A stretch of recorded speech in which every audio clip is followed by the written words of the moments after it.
The NBA playoffs are in full force. The first round is over, and the real battles are beginning now. In honor of playoff time, DraftKings Sportsbook has an offer that's just too good to pass up. All new customers can place a $5 bet on any team and get $150 in free bets if they win. It's not often you get 30-1 odds on any basketball team to win one game. DraftKings Sportsbook customers can also bet with the NBA same-game parlays. We're back this week with an all-the-smoke same-game parlay fresh off our win last week. Go over to the app now and see our picks. Download the DraftKings Sportsbook app now. Use promo code SMOKE. Bet just $5 on any basketball team and get $150 in free bets if they win. That's promo code SMOKE at DraftKings Sportsbook. You get out of treatment. Do you feel like you can accomplish anything at that point? You feel like you can. Right. But then you realize I got to go get a job, and the job pays $15 an hour. And you've made millions already. This is the story, right? I went and got this job working in a recovery house. I was going to be a driver for the guys who were newly sober and everything like that. And he tells me it's $15 an hour. And the only reason I say that is because I was making $5 million a year, and I felt like I was miserable, and I was a miserable person. And this guy had just offered me a job for $15 an hour, and I felt more value than I'd ever felt in my life. I remember that first paycheck. It was like $328 and something like that, and I took a picture of it and I sent it to my parents. Like, money, I know what money's for now. Mm-hmm. Money makes the lives better for my son and my family. It's not about me. And every time I had any money in my pocket, I made it about me. And it just exacerbated my character defects. So I understand the value of it and the inherent value it gives me and what it makes me. Being someone who speaks on your past and kind of a public speaker now, what is it that you preach and hope that people take away from listening to you? That if I can do this, anybody can. Right. That my hope is to destigmatize mental illness and substance abuse.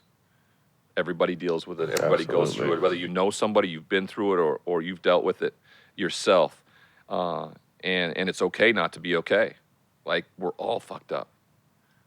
And I don't think that the last 2 years couldn't have shown that better to all of us. Right?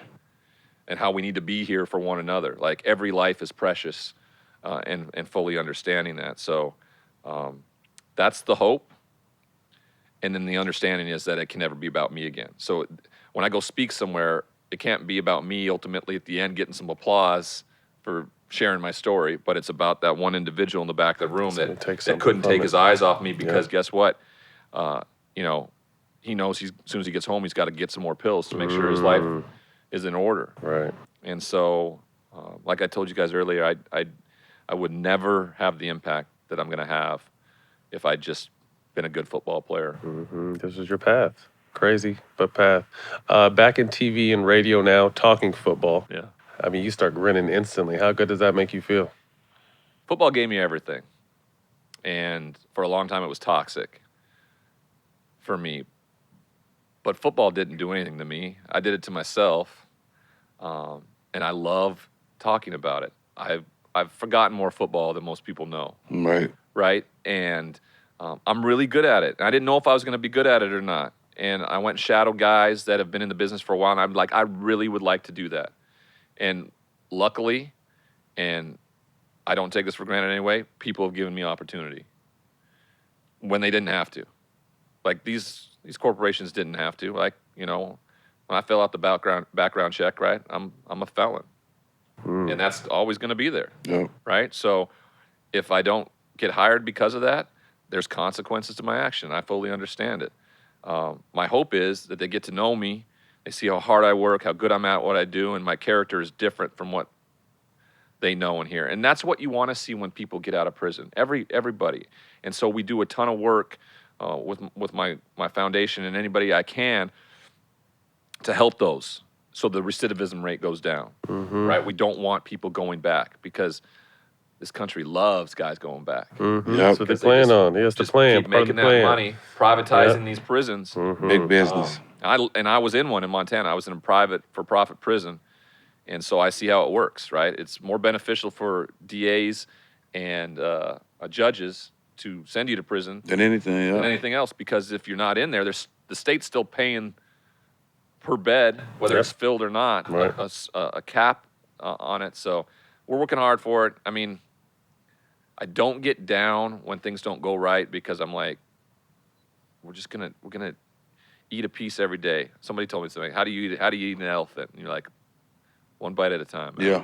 Be part of the solution. Okay. Mm-hmm. Real quick, coming down to the end, fatherhood. What does that mean to you? And like you said early on, you struggled at the beginning. Where are you at in that process now? Best thing I've ever done, right? There's something about when they lay him in your arms and you realize, or this wave of selflessness just overwhelms you. Like, everything I do from this point on is going to be about him. Mm-hmm. That's it.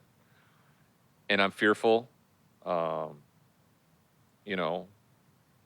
DNA, mental illness. I'm fearful of all those things, but I also have a lot more knowledge on how to go about being a dad differently. My dad, I love him. He's my hero. He came home from the war. They spit on him. He wasn't really vulnerable or transparent or anything like that, so I never saw it. I want my son to understand fully that, like, it's okay to show that it's not weakness. It's actually a strength, and you'll be more relatable to people and everything like that. So, I mean, he's only 4 right now. All he cares about is it's gymnastics training, but he calls it ninja training right now. There you go. So he cares about that, Transformers, and his swords. And so, we're working on the things that we need to work on. I got a great partner who helps me along the way. She produced the podcast as well. Okay. Just really talented, and she knows me better than anybody. So she can call me on my shit better than anybody. Being a parent, like, we have a lot of success in sports, but what do we have that's really ours?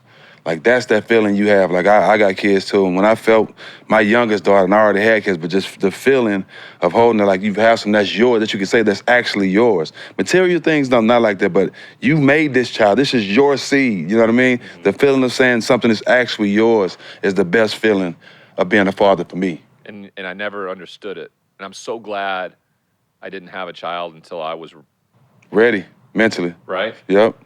40 years old is when I had my kid, and so grateful for that, because he's never going to see his dad as a fucked up addict or a guy that yells at people, and I mean, he's just never going to see that version of me. Mm-hmm. And so I'm really appreciative for that. Yeah. Nice.